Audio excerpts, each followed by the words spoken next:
దైవజనమ శైలాపాల్ గారి జీవితంలో కూడా కొన్ని దుఃఖకరమైన సంఘటనలు నా బాల్య దినాల్లో జరిగాయి.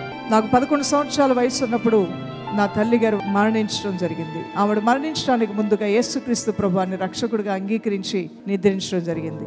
సాయంకాలం ఇంటికి రాగానే స్కూల్ నుంచి అమ్మ అమ్మ అమ్మ అంటూ ఉండే మేము ఉదయం వెళ్ళేటప్పుడు అమ్మ వెళ్ళొస్తామని చెప్పి టాటా చెప్పి వెళ్ళే మాకు ఆ కోడి పిల్లకి కోడి దూరం అయిపోతే పిల్లలు అరుస్తాయి చూసారా, అలాంటి పరిస్థితి అయిపోయింది.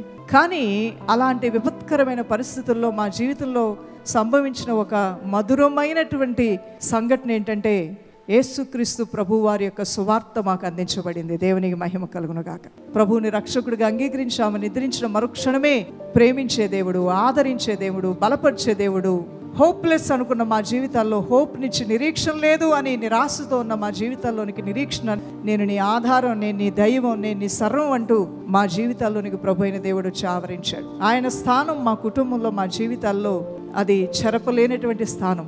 అంత ఉన్నతమైన స్థానాన్ని మా గుండె గదుల్లో సింహాసనాన్ని వేసుకున్నాడు దేవాతి దేవుడు. మేము తప్పిపోకుండా, మేము బలహీనమైపోకుండా, మేము దేవుని సన్నిధి నుంచి పారిపోకుండా ఆ ప్రభువులో కొనసాగటానికి ఎన్నో విధాలైన పోరాటాలు మేము ఎదుర్కొంటూ ఉన్నప్పుడు మేం కాదు పోరాడింది, మా ప్రభువే మా పక్షంగా పోరాడాడు.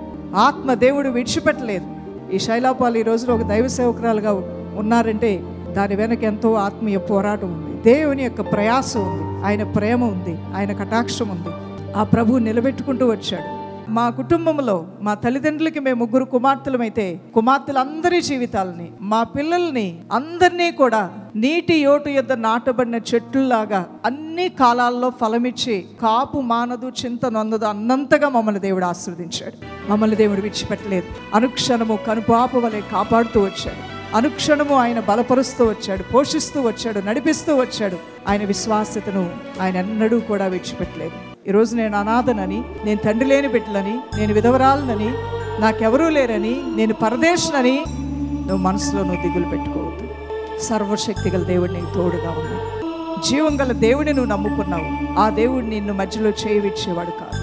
నీ చేయి పట్టుకున్న దేవుడు ఈ యొక్క జీవిత యాత్రలో నీ ముదిము వచ్చే వరకు, నీ తల వెంట్రుకలు నెరే వరకు నీతో ఉంటాడు. ఆ తర్వాత ఆయన రాజ్యంలోకి నేను చేర్చుకుంటాడు.